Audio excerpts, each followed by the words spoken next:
Today's Bible reading is 2 Chronicles chapters 13, 14, 15, 16, and John chapter 14. 2 Chronicles chapter 13. In the 18th year of the reign of Jeroboam, Abijah became king of Judah, and he reigned in Jerusalem 3 years. His mother's name was Maacah, a daughter of Uriel of Gibeah. There was war between Abijah and Jeroboam. Abijah went into battle with an army of 400,000 able fighting men, and Jeroboam drew up a battle line against him with 800,000 able troops. Abijah stood on Mount Zemaraim in a hill country of Ephraim and said, Jeroboam and all Israel, listen to me. Don't you know that the Lord, the God of Israel, has given the kingship of Israel to David and his descendants forever by a covenant of salt? Yet Jeroboam, son of Nebat, an official of Solomon, son of David, rebelled against his master. Some worthless scoundrels gathered around him and opposed Rehoboam, son of Solomon, when he was young and indecisive and not strong enough to resist them. And now you plan to resist the kingdom of the Lord, which is in the hands of David's descendants. You are indeed a vast army, and have with you the golden calves that Jeroboam made to be your guides. But didn't you drive out the priests of the Lord, the sons of Aaron, and the Levites, and make priests of your own, as the peoples of other lands do? Whoever comes to consecrate himself with a young bull and 7 rams may become a priest of what are not gods. As for us, the Lord is our God, and we have not forsaken him. The priests who serve the Lord are sons of Aaron, and the Levites assist them. Every morning and evening they present burnt offerings and fragrant incense to the Lord. They set out the bread of the ceremonially clean table and light the lamps on the golden lampstand every evening. We are observing the requirements of the Lord our God, but you have forsaken him.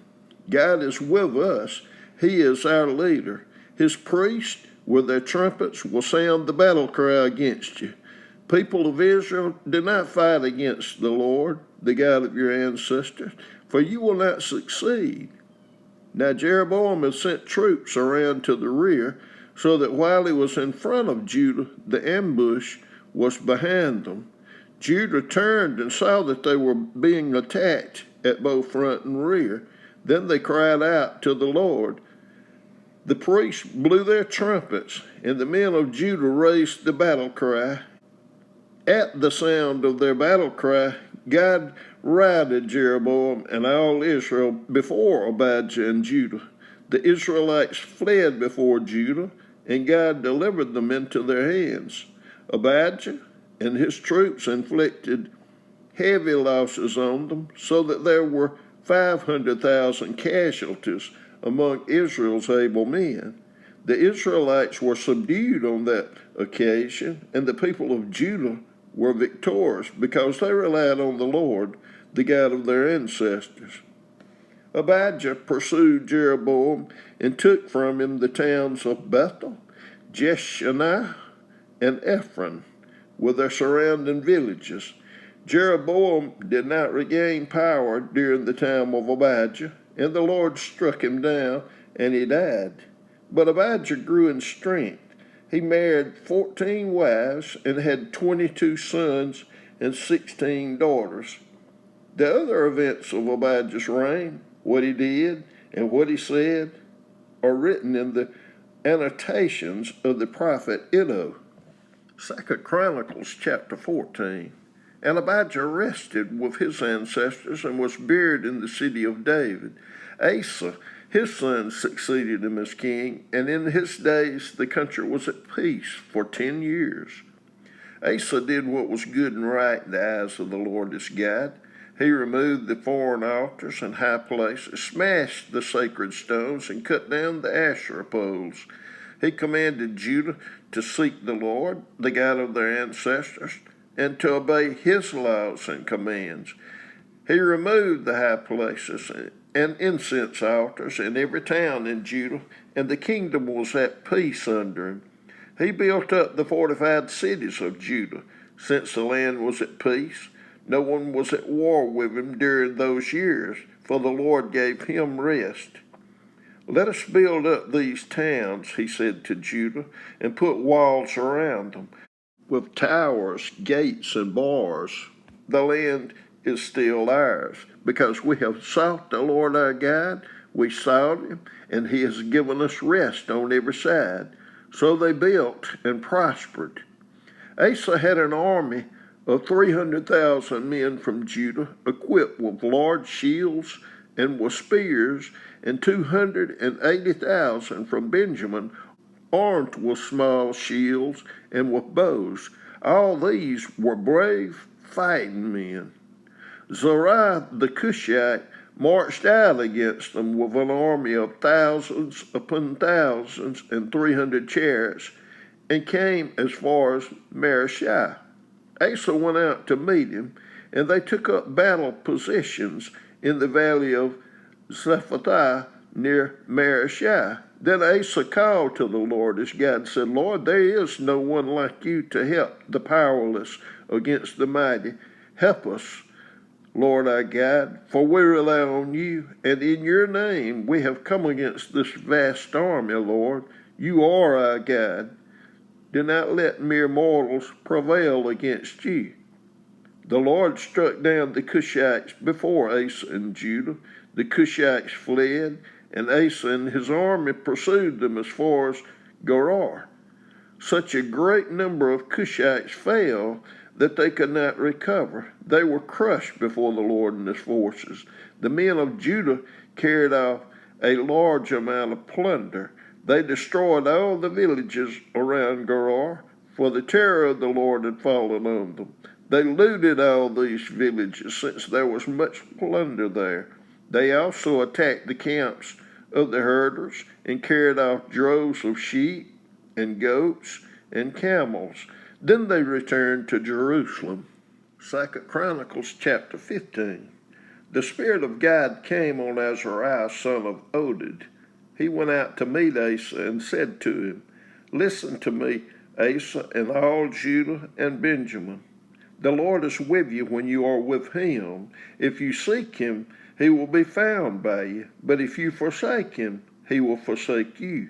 For a long time Israel was without the true God, without a priest to teach, and without the law. But in their distress they turned to the Lord, the God of Israel, and sought him, and he was found by them. In those days it was not safe to travel about, for all the inhabitants of the lands were in great turmoil. One nation was being crushed by another, and one city by another, because God was troubling them with every kind of distress. But as for you, be strong and do not give up, for your work will be rewarded. When Asa heard these words and the prophecy of Azariah, son of Oded, the prophet, he took courage. He removed the detestable idols from the whole land of Judah and Benjamin, and from the towns he had captured in the hills of Ephraim. He repaired the altar of the Lord that was in front of the portico of the Lord's temple. Then he assembled all Judah and Benjamin, and the people from Ephraim, Manasseh, and Simeon, who had settled among them, for large numbers had come over to him from Israel when they saw that the Lord his God was with them. They assembled at Jerusalem in the 3rd month of the 15th year of Asa's reign. At that time they sacrificed to the Lord 700 head of cattle and 7,000 sheep and goats from the plunder they had brought back. They entered into a covenant to seek the Lord, the God of their ancestors, with all their heart and soul. All who would not seek the Lord, the God of Israel, were to be put to death, whether small or great, man or woman. They took an oath to the Lord with loud acclamation, with shouting, and with trumpets and horns. All Judah rejoiced about the oath, because they had sworn it wholeheartedly. They sought God eagerly, and he was found by them. So the Lord gave them rest on every side. King Asa also deposed his grandmother Maacah from her position as queen mother because she had made a repulsive image for the worship of Asherah. Asa cut it down, broke it up, and burned it in the Kidron Valley. Although he did not remove the high places from Israel, Asa's heart was fully committed to the Lord all his life. He brought into the temple of God the silver and gold and articles that he and his father had dedicated. There was no more war until the 35th year of Asa's reign. 2 Chronicles chapter 16.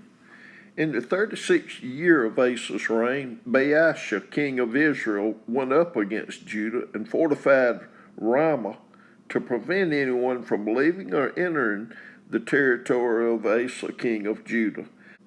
Asa then took the silver and gold out of the treasures of the Lord's temple and his own palace and sent it to Ben-Hadad, king of Aram, who was ruling in Damascus. Let there be a treaty between me and you, he said, as there was between my father and your father. See, I am sending you silver and gold. Now break your treaty with Baasha, king of Israel, so that he will withdraw from me. Ben-Hadad agreed with King Asa and sent the commanders of his forces against the towns of Israel. They conquered Ajan, Dan, Abel-Maim, and all the store cities of Naphtali. When Baasha heard this, he stopped building Ramah and abandoned his work. Then King Asa brought all the men of Judah, and they carried away from Ramah the stones and timber Baasha had been using. With them he built up Geba and Mizpah. At that time Hananiah the seer came to Asa, king of Judah, and said to him, because you relied on the king of Aram and not on the Lord your God, the army of the king of Aram has escaped from your hand. Were not the Cushites and Libyans a mighty army with great numbers of chariots and horsemen? Yet when you relied on the Lord, he delivered them into your hand. For the eyes of the Lord range throughout the earth to strengthen those whose hearts are fully committed to him. You have done a foolish thing, and from now on you will be at war. Asa was angry with the seer because of this. He was so enraged that he put him in prison. At that time, Asa brutally oppressed some of the people. The events of Asa's reign from beginning to end are written in the book of the kings of Judah and Israel. In the 39th year of his reign, Asa was afflicted with a disease in his feet. Though his disease was very severe, even in his illness, he did not seek help from the Lord, but only from the physicians. Then in the 41st year of his reign, Asa died and rested with his ancestors. They buried him in the tomb that he had cut out for himself in the city of David. They laid him on a bier covered with spices and various blended perfumes, and they made a huge fire in his honor. John chapter 14. Do not let your hearts be troubled. You believe in God, believe also in me. My Father's house has many rooms. If that were not so, would I have told you that I am going there to prepare a place for you? And if I go and prepare a place for you, I will come back and take you to be with me, that you also may be where I am. You know the way to the place where I am going. Thomas said to him, Lord, we don't know where you're going, so how can we know the way? Jesus answered, I am the way and the truth and the life. No one comes to the Father except through me. If you really know me, you will know my Father as well. From now on, you do know him and have seen him. Philip said, Lord, show us the Father, and that will be enough for us. Jesus answered, don't you know me, Philip? even after I've been among you such a long time? Anyone who has seen me has seen the Father. How can you say, show us the Father? Don't you believe that I am in the Father and that the Father is in me?